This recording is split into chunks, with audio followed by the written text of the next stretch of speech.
আসসালামু আলাইকুম ওরহমতুল্লাহি ওবারাকাতু। সম্মানিত দিনী ভাই ও বন্ধুগণ, কাছের এবং দূরের যে যেখান থেকে আমাকে দেখতে পাচ্ছেন সকলকে মোবারকবাদ জানাচ্ছি। আল্লাহ পাক রব্বুল আলামিন আমাদেরকে সত্য দিনের অনুসারী বানিয়েছেন, এজন্য শুকরিয়া আলহামদুলিল্লাহ। সম্মানিত দিনী ভাই ও বন্ধুগণ, আমাদের জীবনের সমস্ত আমলের, ভালো হোক মন্দ হোক, সব আমলের হিসাব নিকাশ আল্লাহ পাক রব্বুল আলামিন করবেন।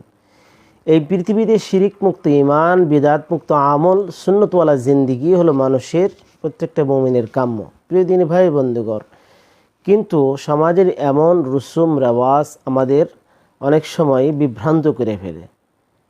তো এই জন্য বিশেষ করে মৃত ব্যক্তিকে কেন্দ্র করে অনেক কার্যকলাপ এমন কিছু করা হয় যা অনেক বিষয়ই ইসলামী শরিয়ার সাথে সামঞ্জস্যপূর্ণ নয়, ইসলামী শরিয়ত এটাকে সমর্থন করে না। যেমন এর ভিতরে অন্যতম একটি হলো মৃত ব্যক্তিকে কেন্দ্র করে মৃত ব্যক্তির শান্তি কামনা করা অনেক সময় মোমবাতি প্রজ্বলন করা হয় তাকে স্মরণ করে। সম্মানিত দিনী ভাই বন্ধুগণ, মোমবাতি জ্বালানো এটা নিষেধ নয়। এমনি অন্ধকার ঘরকে আলোকিত করার জন্য মোমবাতি জ্বালানো যেতে পারে, কিন্তু যখন এটাকে প্রতীক হিসেবে, শান্তির প্রতীক হিসেবে বা মৃত ব্যক্তিকে স্মরণের জন্য ব্যবহার করা হবে, সেটাই কিন্তু তখন গর্হিত কাজ হয়ে যাবে।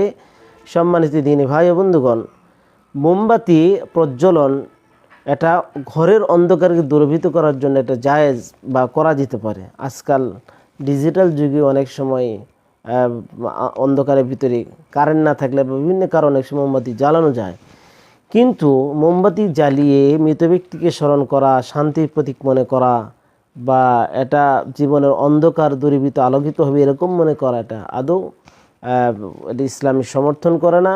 ইসলামী শরিয়া এটাকে কোনোভাবেই গ্রহণযোগ্য মনে করে না। কারণ নবী সাল্লাল্লাহু আলাইহি ওয়াসাল্লাম এক হাদিসে তার জীবনের একটি ঘটনা আছে, যখন প্রিয় নবী সাল্লাল্লাহু আলাইহি ওয়াসাল্লাম সমস্ত সাহাবায়ে কেরামকে ডাকলেন যে একত্রে সকলে নামাজ পড়ার জন্য, জামাতে নামাজ পড়ার জন্য কি পদ্ধতি অবলম্বন করা যায়, সব একসাথে নামাজ পড়ে। তো পরামর্শ সবাই একজন প্রিয় নবী সাল্লাল্লাহু আলাইহি ওয়াসাল্লামকে বললেন যে আগুন জ্বালানো হোক, যে ওই আগুন দেখেই মানুষ একত্রিত হবে, আর তখন নামাজ জামাতের সাথে নামাজ পড়া হবে। নবী সাল্লাল্লাহু আলাইহি ওয়াসাল্লাম এটিকে নিষেধ করলেন, কারণ এই আগুন প্রজ্বলিত করে এটি অগ্নিপূজকদের সাথে সামঞ্জস্য হয়ে যায়। সম্মানিত দিনী ভাই ও বন্ধুগণ, যে অগ্নিপূজক যারা অগ্নিকে দেবতা মনে করে তাদের সাথে সামঞ্জস্য হয়ে যায়। নবী সাল্লাল্লাহু আলাইহি ওয়াসাল্লামের জন্য এটি নিষেধ করলেন। এই জন্য অগ্নির দ্বারা মানুষের শান্তি কামনা করা, মৃত ব্যক্তির বা এটাকে প্রজ্বলিত করে অন্ধকারকে দূরীভূত করার এরকম মানসিকতা রাখা, এটা আদৌ ইসলামী শরিয়া এটাকে সমর্থন করে না। এটা একটা গর্হিত কাজ এবং গুনার কাজ। আশ্চর্য এবং আফসোস এবং পরিতাপের বিষয় হলো, নবী সাল্লাল্লাহু আলাইহি সাল্লাম বর্তমান হালত সম্পর্কে তথা কিয়ামতের পূর্ব মুহূর্তে মানুষের অবস্থা সম্পর্কে বুঝতে পারবে, তাদের ইমানের হালত সম্পর্কে প্রিয় নবী সাল্লাল্লাহু আলাইহি সাল্লাম আমাদেরকে বলে দিয়েছেন, লা তাকুমুস সাআ হাত্তা তালহাক্কা কাবাইলু মিন উম্মতি বিল মুশরিকিন।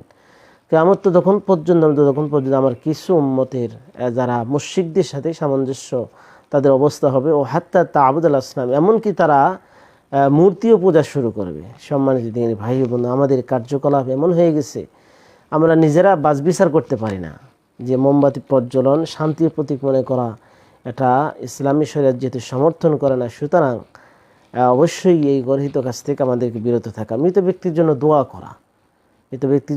করা, সদকা করা এবং মৃত ব্যক্তির যত পারে দোয়া করা যেতে পারে, যেটা কাজে লাগবে।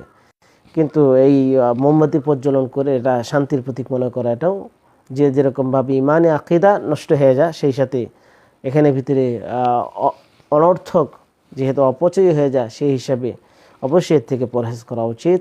আল্লাহ পাক রব্বুল আলামিন আমাদেরকে জাতীয় গর্হিত কাজ থেকে আল্লাহ তাআলা আমাদেরকে হেফাজত করুন। সুন্নাহ অনুযায়ী আল্লাহ রব্বুল আলামিন আমাদেরকে জিন্দেগি বানানোর তৌফিক দান করুন। আমিন। আসসালামু আলাইকুম ওয়া রাহমাতুল্লাহি ওয়া বারাকাতুহু।